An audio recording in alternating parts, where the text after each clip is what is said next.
Doing an interview right now. You fucked the whole interview up, man. The phone rang. We stopped. We said cut. See, there you go again. We're still taking this. I'm sorry. I know, man. My fault. It's all about you. It's all about you all the fucking time.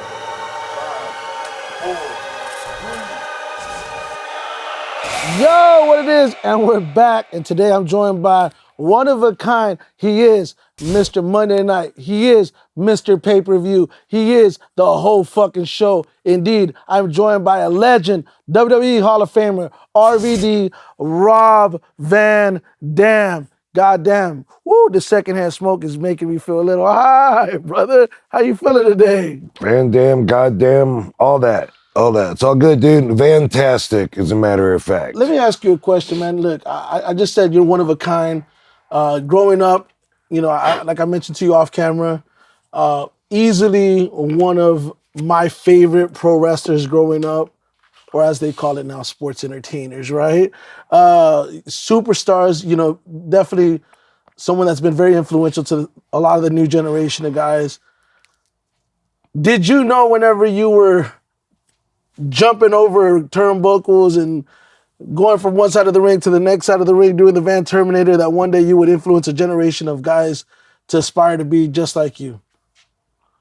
I couldn't have seen it that way at the time, you know, because I was just out to get mine, you know what I mean? And just trying to stand out and trying to compete with the standards that were set by all the other wrestlers. So for me, it was always about pushing the envelope. I was always trying to do shit that I hadn't seen done. Even before my first match, I was trying to come up with moves that I thought would be cool.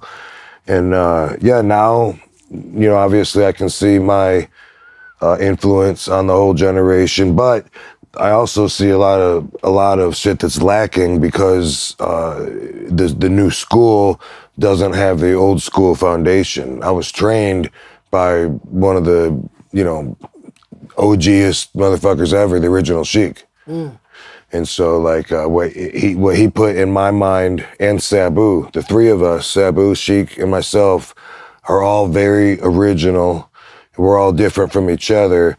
The mindset that he put us in was such that, you know, we're competing the whole time we're out there. You know, we're not thinking about you know, which foot to put forward or how we want something to go off that we've went over a million times, or people think that, you know, everything's scripted.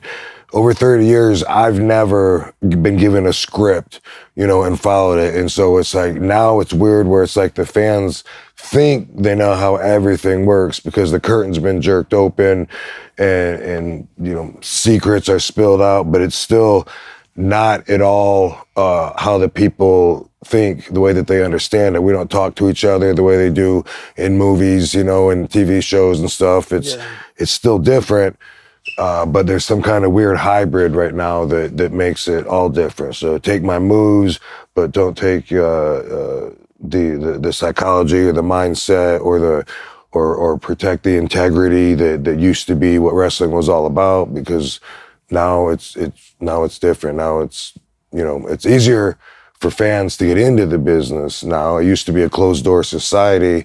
If someone was anywhere near the business before the doors opened, you know, they'd get beat up and thrown out. You know, it's not like that.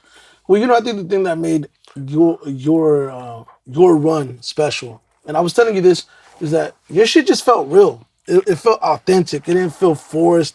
It didn't feel like it didn't feel like we were watching a character. Like when I legit saw you the first time in ECW, I was seeing you throw kicks. I was like, yo, this motherfucker's a real martial artist. He's out there doing some shit that I had never seen done, and just so many moves. Was it like when you were getting into the business, you talk about being trained by the Sheik, you talk about Sabu, you talk about setting out to be different.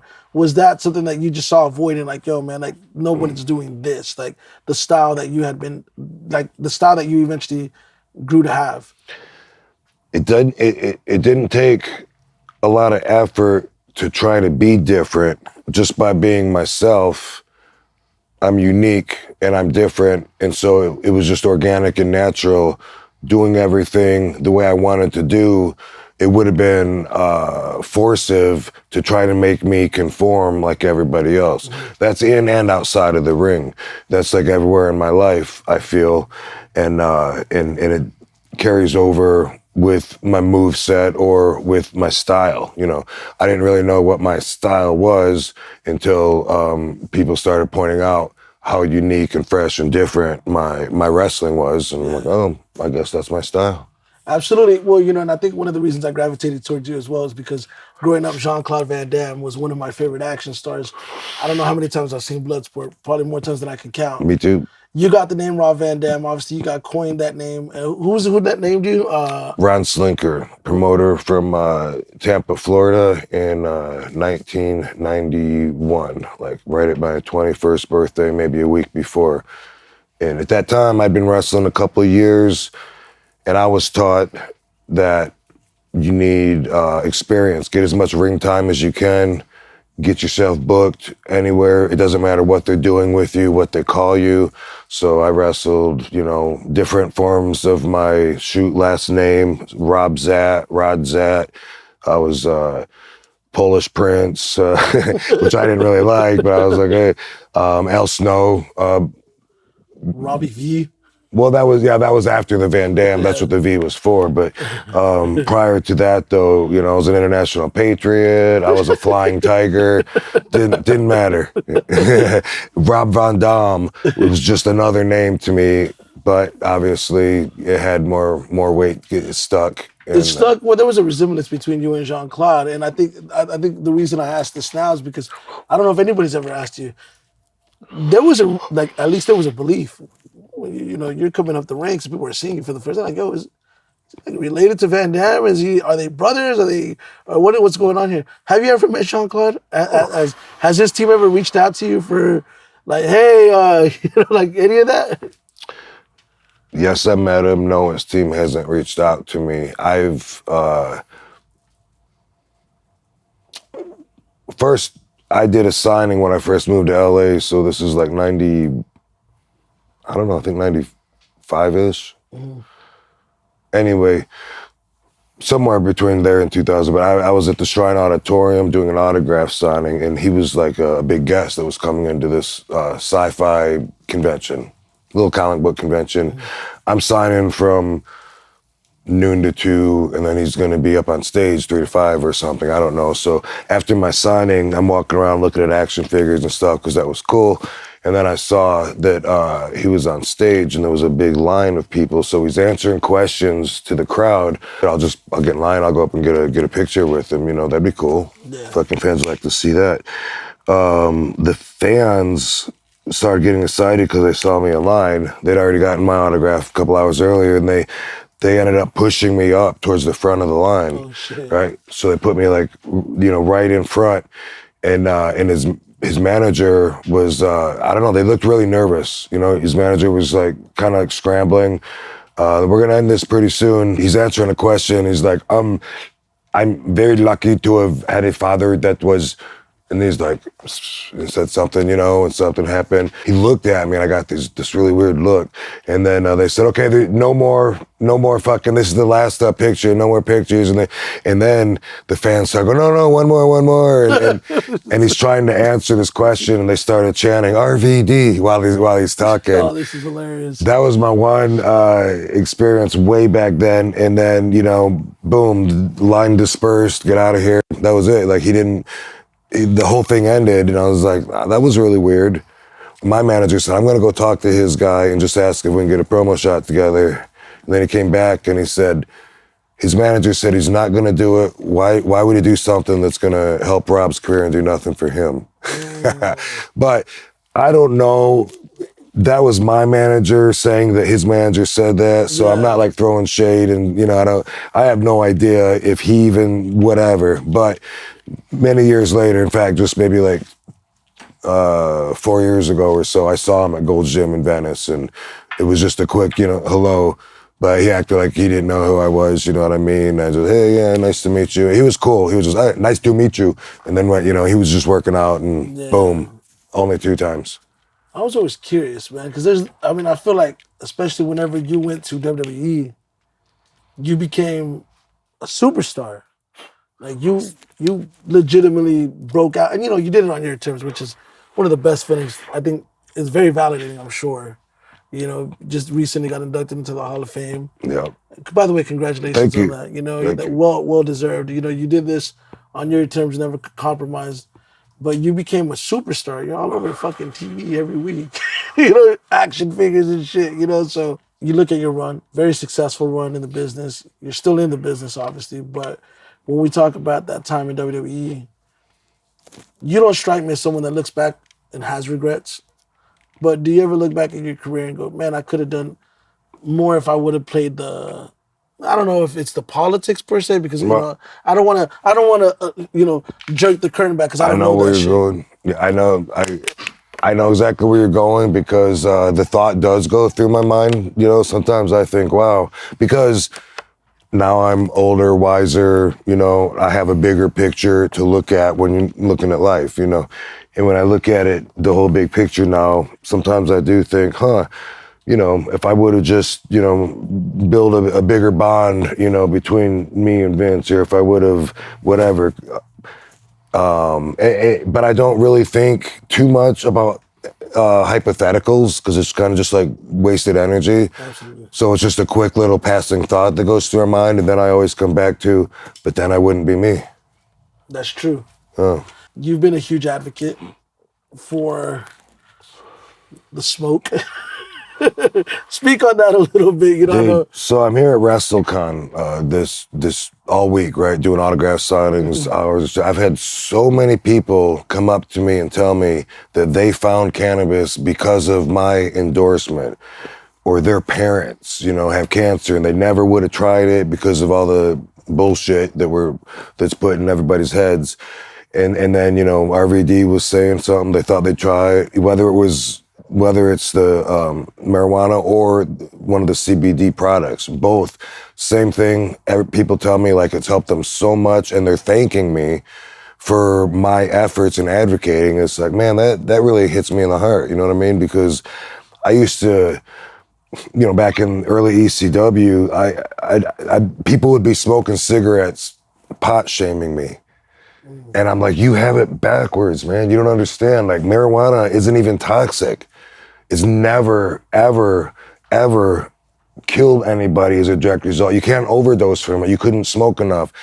Cigarettes kill 1 out of 2 long-term users. 50% of you motherfuckers are gonna die if you keep smoking. And just because that's not what they were taught, people, reprogramming the brain is something that most people don't bother doing. And I make an effort to try to advise everybody to reprogram your brain. Your perception has changed. People say, oh, I wasn't brought up that way. So fucking what? I wasn't brought up that way either. You know what I mean? But is your perception now the same as it was when you lived with mommy and daddy and you knew Santa Claus was coming? If your perception hasn't changed, then don't worry about reprogramming. But otherwise, dude, it's worth it. Take another look at what you know now about the world and reconsider some of those fucking absolutes that you're so stuck on. Because, But how did you get so passionate about being? I mean, not even. I don't know if you became an advocate per se, trying to be. You just became the advocate for it. But how did you become so passionate about not just educating people, but just in general about cannabis? First learning, the complete reason it's prohibited is just so the rich can get richer, right? People got to know that. They don't understand, that cannabis was prohibited because it competes with big businesses, whether it's William Randolph Hearst and his, he had the newspaper business, so he pumped out all this bullshit about how evil marijuana was. Well, he makes that paper from cutting down 20-year-old trees and all these forests that got to grow. And guess what? A marijuana plant, hemp plant, it'll grow every year. You can just cut it off. Now that you can manipulate lights, you can do it like in 3 months, but it's like an annual crop. And so it competed with that. It competed with fuel. Henry Ford wanted to he did make a car out of hemp that ran on hemp seed oil. He wanted us to be able to supply ourselves, have our own distills in the yard, and be able to do all this. And of course, that's not how profit works. You know, it competes with, it could replace 80% of pharmaceuticals, alcohol and tobacco lose out, you know, the more people smoke. So that is the reason it's prohibited. So then they come up with all this bullshit that's lasted since, you know, like 1937 till now. People are still, well, it is a gateway drug, you know, because my cousin does heroin and he tried pot first. Does that make sense to you? But so like you have a line though, don't you have a Yes, line I that you're do. working on now? Yeah, so I have a RVD CBD, and it's something that we do. We're in a lot of stores. We want to be in a lot more. We want to be everywhere because it's the best CBD. And I hear from so many people, well, I've tried CBD, it didn't work, and they try mine and they get great results. And that's because I didn't just throw my name on a product. You know what I mean? I helped design it, formulate it, tweaked it, made it better. And so I'm real proud to stand behind it and say it's the best. We got the best pain cream, and we have, you know, sublingual drops, and people are just now learning about CBD. And they're a little bit confused, you know, but people that wouldn't try marijuana will try CBD because it's different, but they can get a lot of the same results without getting high. And it's awesome. Forever, it's been illegal to study marijuana, and that's why all we knew about it was THC, it gets you high. There's fucking over 100 different cannabinoids in that plant, and now that it's quasi-legal and we're finally able to start studying it, then we're learning about, oh, okay, there's also CBD and CBG and CBN, and there's all these different cannabinoids, which are, you know, what we call the factors of the plant that are particular to it. And you can like design your own product to get the results you're looking for and avoid what you want to avoid. And I've seen doctors that have a list that they'll formulate for you, and you say, I want to feel good. I want my pain to go away. I don't want the giggles. I don't want to get sleepy. You know, and you go through boom, boom, boom. I don't want to get high. I wanted this or that. And they'll recommend something. Like that's where the science is going. I'd put 20% this and that. And that's why pharmaceutical wants it illegal. But the fact is it's way safer, and it's the way Mother Nature intended. So we talk about you smoking, you being high or whatever, right? Like, you know, I think I saw an interview recently where they said that, and correct me if I'm wrong, but they said that you wrestled about 90% of your matches high. Is that true? Here's the thing about that. High. What does high mean? Like when somebody hears that, they're going to take their own spin on what that means to them. You know, you said about me smoking and getting high. Those are two different things. I smoke all the time, and I never get like people that think I get like, hey, dude, I'm so wasted, bro. Oh my God. Oh, and I'm not shaming people that do that. And a lot of my fans want a picture that's me, you know, and you got to play into that character sometimes, even just to desensitize culture to marijuana. But, you know, it normalizes me, you know, Yeah. It makes me feel like I'm at my best. It increases my vibration, my spiritual vibration, which brings positivity to me. But you know, I might wrestle after fucking not sleeping, flying across the country. Who knows? You got to be at your best. You got to be what all the people expect and have paid to see. They don't give a fuck if you haven't eaten, or, you know, you got stuff, or what, you're sick, you got diarrhea. Guess what? Boom, that all has to stay back in the dressing room. You're going to go out there and be your best. After marijuana, fuck fatigue, you know, fuck back pain. I feel like I'm at my best. I'm in a good mood. Boom, let's go do this. And that's what it's always done for me. You know, for other people, you know, so, and obviously it depends on like a lot of things as far as like your tolerance level. But you know, do I smoke before I wrestle? Fuck yeah, I smoke before I do everything. But During the interview. But high, you know, take that as you want to. You've had a lot of memorable matches. I mean, obviously your matches with Jerry Lynn, fucking, you already know, classics. Sabu, classics. Two matches that pop out to me. The Invasion match versus Jeff Hardy. I thought that was a fucking phenomenal performance there. That's one of my favorite matches. I've watched that endless times. And then there was a match on Monday Night Raw that you had a ladder match with Eddie Guerrero. Yeah, Bad fucking match right there. thank you. Any specific matches that you're extremely proud of that you look back and you're like, man, that was. I mean, there's plenty, I'm sure. You know what? There really are, though. There are. You know, that's one thing is I've always been proud of my art, and especially the better I got. You know, I mean, there's a process, you know, to learning it, learning who to listen to, who to ignore. You know, because everyone's coming at you with conflicting advice when you start out. And Sheik told me, don't listen to any of them. No one knows what the fuck they're talking about. Made it easy for me. I was like, all right, that's cool. And he said, if you have any questions, ask me. When he was still alive, I was able to do that, you know. But especially after the feedback and the praise that I was getting when I was, you know, working my way up, I was always proud. That's a show off in me. That's what it is. It's just like I was just like being a kid, you know, doing flips on the diving board. I guess I was proud, you know, to perform, you know, to people around there watching, and it's a same drive inside of me. Any specific dance partners that you would say that these guys right here were my favorites? I mean, you know, obviously there's a lot of guys, but there has to be a handful of guys that you're like, man, on any given night, we'll tear the motherfucking house down. Yeah, you named them. Me and Sabu, Jeff Hardy, Jerry Lynn.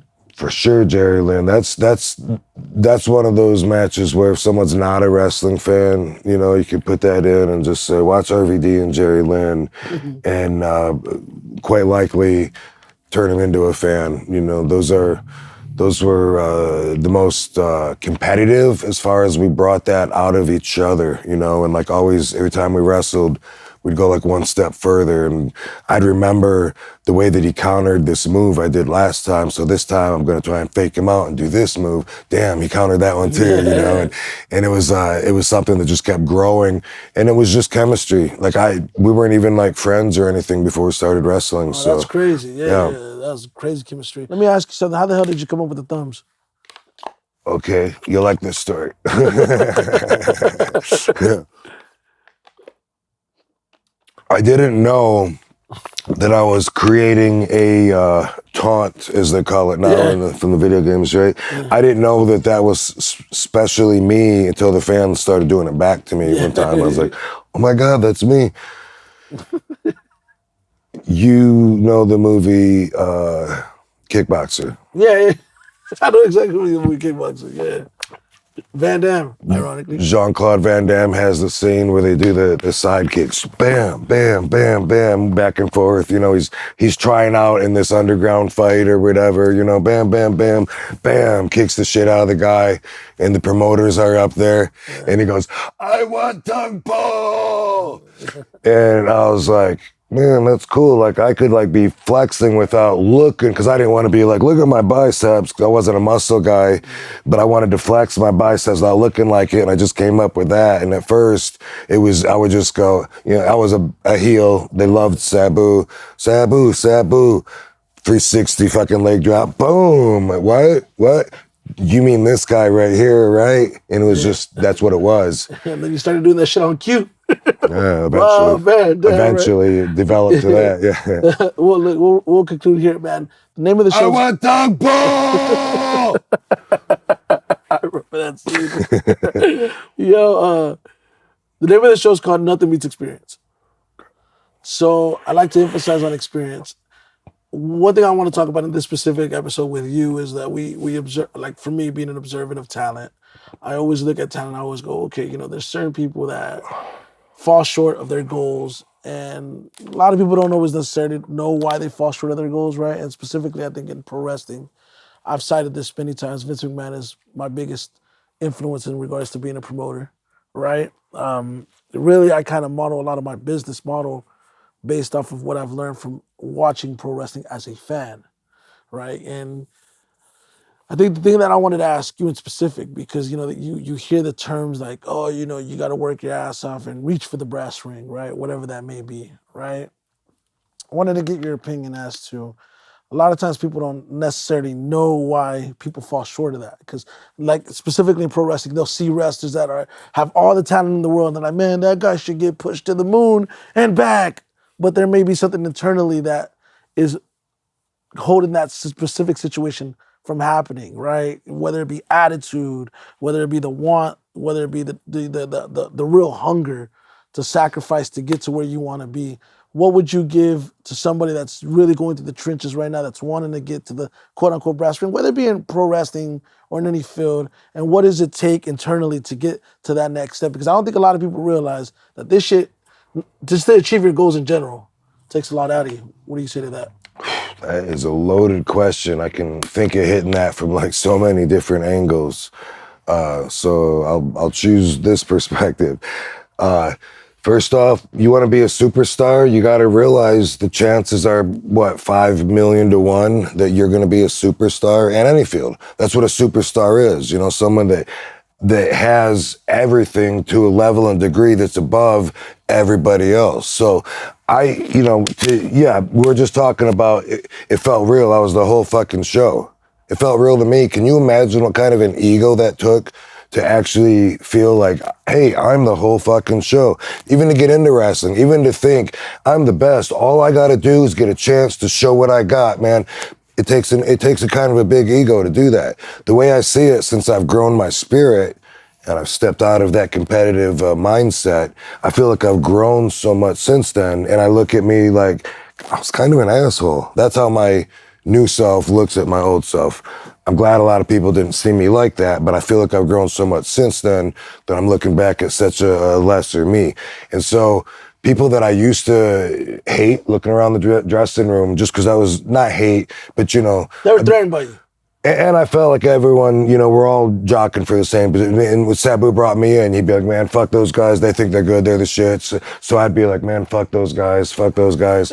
That's how I felt. Yeah. Now, I'm just some of those guys I love. I'm like, oh, hey, you're still alive? Awesome, dude. Good to see you. You know, and it's like, and I look at it so much different. In order to follow and subscribe to that going for the brass rings mindset, you almost have to, and this is probably a t-shirt, but you have to like not accept possible failure as an option, right? Mm. I think that's unrealistic. The whole fucking show, would you say that personifies self-belief? The self-belief, like you really believed in yourself. Prospectively, from a big ego point of view, right now, I'm just me. I hear you. You know, man, look, what's next? What's next for RVD? I mean, dude, always so busy. Like you said, still wrestling. Friday, I'm in Ohio, Chillicothe, Ohio, April 9th. I'm wrestling Too Cold Scorpio. Oh, wow. I haven't seen him since my TNA days, so that was like 2011 or 12. Yeah. And you're not moving unless they're cutting those checks, man. You know what I mean? You know, that's what gets me out. That's why I do it. And then the next day I fly to Canada and I'm wrestling in Greektown up there for, I can't remember the name of this, GCW? Greektown Pro Wrestling, I don't know, something. It's Greektown in Toronto. But anyway, RVD CBD's growing. I got RVD THC in certain places. You can't cross state lines. You can't mail that shit. But I have my product in Oklahoma and in California, and getting it materialized in Nevada. And I hope to be in a lot of other states. That's an industry that's a struggle to get people to follow through on their plans. I think maybe they're all smoking too much, and everyone's all excited. Wow, cool, yeah, let's do this. It's hard, so we're still trying to get out there and shit. So rbdcbd.com, talk to my partners, get my shit in your stores. Best product. That's something that I'll always have going on, I believe, for the foreseeable future. My YouTube page, thank you. Yeah. So I have a YouTube page. And I totally forgot that I even had one for 13 years, and I just I just started using it again. And obviously, when I'm on subjects that I want to talk about, I can talk a lot, you know, like this RVD, like people might just be introduced to for the first time. And I thought he was that guy that was like, whatever, dude. How's he so articulate? Every time I see Raven, he says, I always forget how intelligent you are till we talk, because you always have that stoner gimmick. Anyway, that's the real me. And on my YouTube page, I'm doing these episodes that I call RVDology, where I pick a subject that I recommend people should have that's lacking. And you know what I mean? Whether it's honesty or any quality that I respect about myself, I talk about that, and I bring up stories nobody's ever heard. Like, I have so many. You know, I'm working on collecting stories for an autobiography. And man, all the stories so far, like they're all untold, you know, and they're amazing. And then, but the ones that are more acceptable for general consumption for everybody, I'm putting them on my YouTube page and these RVDology episodes. But so yeah, it's the real RVD, same as all my social media. Man, your social's fucking booming. I think the one thing that I love to see is whenever you post photos with your wife, and you have a photo with your wife, and you're like, here's my wife and my girlfriend. Like, people love that shit, man. They're like, RVD's living his fucking best life, man. You know what I mean? I'm living my best life. That's it. You know, it's crazy. Younger people think that they have something that I want. Or that's how it feels. They're like, dude, you're old. Like, when you're young, that's what you think. But when you're older, you think, ooh, kids fucking each other's gross. Why don't you stop it? You know? Here's my platform. I don't think kids should do drugs. I don't think kids should fuck each other. I don't think they should run the country. There's certain things that should be just for adults. Absolutely. Well, look, this is Nothing Beats Experience, and that is the whole fucking show. Rob Van Dam, thank you so much for joining us on the show. And from a fan's perspective, thank you for all the years that you put into that ring, for our entertainment, all the sacrifices that you made, all the toll that you did on your body, man. Whether or not you did it for legacy or not, you have one, and you are a motherfucking legend. Thank you so much for joining us, man. Thanks, D. All right, man. Thank you so much.